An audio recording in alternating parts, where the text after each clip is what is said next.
Comment créer des personnages 3D pour agrémenter vos vues 3D dans Revit? Bonjour, je suis Pascal Camellitier, architecte et formateur Revit.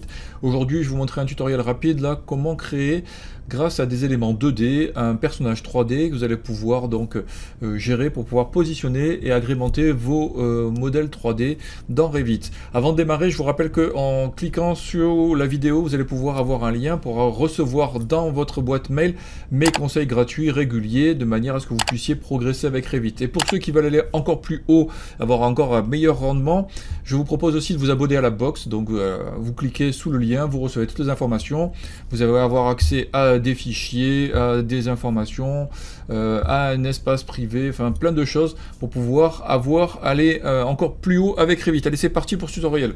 Alors là, vous voyez, j'ai ouvert un élément donc avec des personnages qui sont un couple en DWG. Alors, pour pouvoir réaliser un personnage en 3D, je vais pouvoir avoir la base qui va être celle-ci. Ce que je vous propose de faire, c'est premièrement, on va dans Fichier, on va Fichier, Nouveau, Famille. Une fois qu'on va finir, on va dans Famille RPC métrique. On va ouvrir ça. Voilà. Donc une fois que j'ai ouvert ici, je vais aller sur la vue arrière. Hop. Là, je vais revenir ici, je vais charger ça dans la famille. Je vais normalement l'avoir au bout de la souris. Je reviens là. Je le place donc à l'endroit qui m'intéresse, de manière à avoir l'élément ici. De ceci, je vais en créer donc une extrusion, tout simplement. Donc je vais faire créer une extrusion. Je vais définir le plan de référence avant-arrière, comme il est bien défini. Il me suffit donc de cliquer sur les éléments qui vont composer ce fichier, DWG. Hop.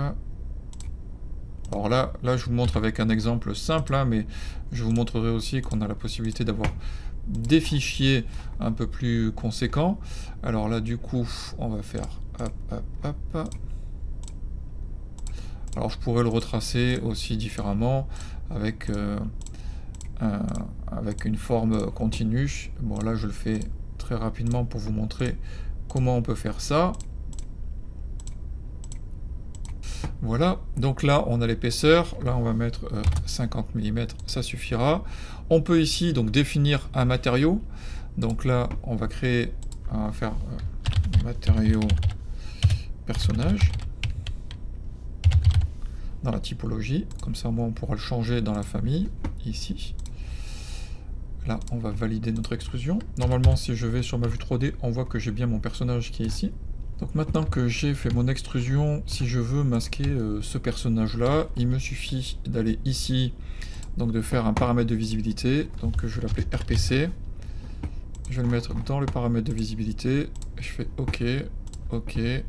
Dans les propriétés ici, je vais dire que je veux le décocher. Je fais OK. Et là, il me suffit de le charger dans le projet. On va remplacer.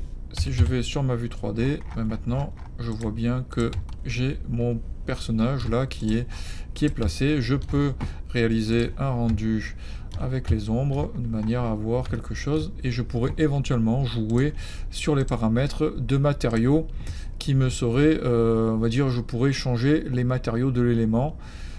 Ici, donc là je l'ai ici, je pourrais donner un matériau, je sais pas moi, un métal avec une transparence, on va dire peut-être à 50%. Je vais appliquer OK, et donc je pourrais avoir un élément qui serait semi-transparent. Alors là, si je fais rendu, on va dire avec les couleurs uniformes, est-ce que je fais le rendu? Voilà. Donc on pourrait jouer sur les éléments de transparence en fonction d'un bâtiment. Alors je vais essayer de faire, je vais aller sur mon plan d'étage, je vais créer un mur pour vous montrer ça. Hop, voilà, je vais mettre une porte histoire qu'on ait quelque chose juste derrière. Voilà, forcément c'est pas intéressant, mais c'est juste pour vous montrer qu'on a une transparence qui s'est créée. Voilà, vous avez vu, c'est hyper rapide, c'est hyper efficace. Encore une fois, j'aime bien gagner du temps. Ce que je fais, ce que je vais vous proposer pour ceux qui seront à la box, donc un bon paquet de fichiers déjà tout prêts en 2D avec des personnages que vous pourrez récupérer, pouvoir détourer, etc. C'est quelque chose qui est très facile. Donc pour ceux qui veulent avoir des rendus encore plus intéressants, je vous propose aussi, donc en complément, d'aller donc sur le site d'un de mes partenaires, donc qui s'appelle Architry. Je vous laisse le lien juste sous la vidéo. Vous allez pouvoir cliquer dessus et vous avez donc des personnages qui sont en 3D, donc qui sont vraiment top, vraiment des éléments de personnages en 3D, en modélisation, qui permettront d'avoir un rendu hyper intéressant pour pouvoir modéliser tout ça. Bon, j'espère que ce tutoriel vous aura été utile. Vous n'hésitez pas, vous likez, vous partagez, vous me laissez donc vos commentaires sous la vidéo, des questions, des interrogations, tout ce que vous voulez.